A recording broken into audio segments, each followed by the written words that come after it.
सर्दियां स्टार्ट होते ही मार्केट में हरी सब्जियों की बहार आ जाती है और हर घर में साग बन रहा होता है। बट जो साग आज मैं बनाने जा रही हूँ इसका इस्तेमाल बहुत ही आम तौर पर कम किया जाता है, वो है तारा मीरा का साग। इसको कड़वा साग भी बोलते हैं और जुमिया का साग भी देसी ज़बान में बोलते हैं। ये सेहत के लिए कितना अच्छा होता है, अगर मैं इसके बेनिफिट्स आपको बताऊं तो ये वीडियो बहुत लंबी हो जाएगी। ये बालों के लिए, स्किन के लिए और ख़ासकर नज़र के लिए बहुत ही अच्छा होता है। इसको कड़वा साग ज़्यादातर बोला जाता है, तारा मीरा का साग भी इसको बोलते हैं। ये दूसरे साग से थोड़ा डिफरेंट तरीके से बनाया जाता है। वीडियो को आपने लास्ट तक देखना है ताकि कोई भी स्टेप आपसे मिस ना हो। तो चलिए ये मज़ेदार सा साग बनाना स्टार्ट करते हैं। बिस्मिल्लाहिर्रहमानिर्रहीम। सबसे पहले हमने कढ़ाई चढ़ा ली है और इसमें हाफ कप हमने ऑयल लिया है। ऑयल आपने ज़्यादा नहीं लेना, कम ऑयल इसमें पड़ता है। और 2 हमने मीडियम साइज़ के प्याज लिए हैं, उनको हम लाइट ब्राउन कर लेंगे।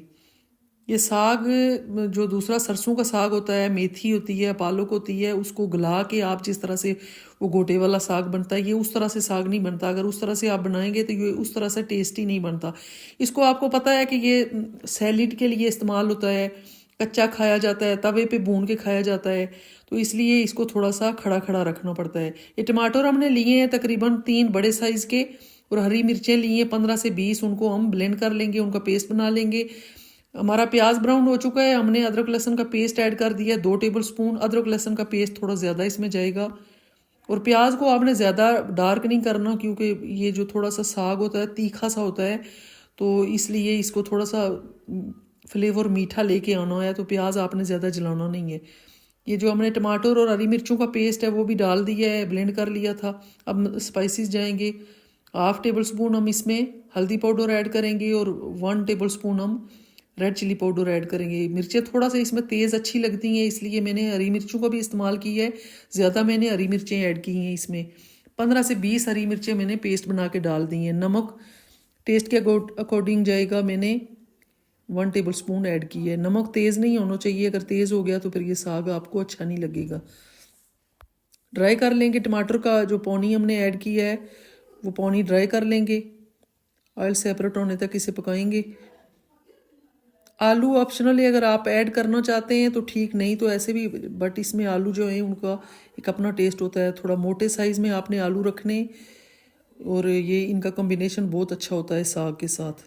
और फिर मैं आपको बता रही हूँ कि ये साग जो होता है थोड़ा सा, यानी 90% इसको गलाएं और 10% इसको थोड़ा इसको जो टेस्ट होता है खड़ा खड़ा होता है, क्योंकि ये ज़्यादातर आपको पता है सैलिड में इस्तेमाल होता है, और ये तवे पे ज़्यादातर लोग इसको फ्राई करके खाते हैं, इसलिए वो ग़िज़ाइयत जो इसकी होती है वो ज़्यादा गलाने से ख़त्म हो जाती है।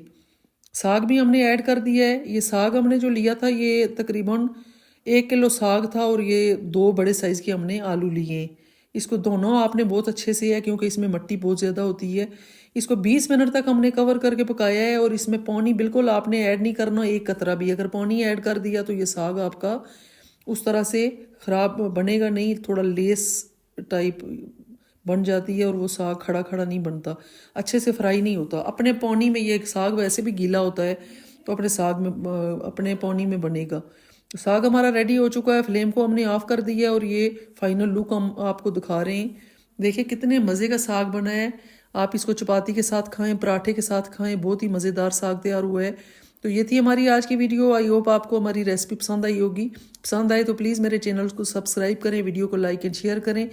कल मिलेंगे एक नई और मज़ेदार रेसिपी के साथ, तब तक के लिए अल्लाह हाफिज़।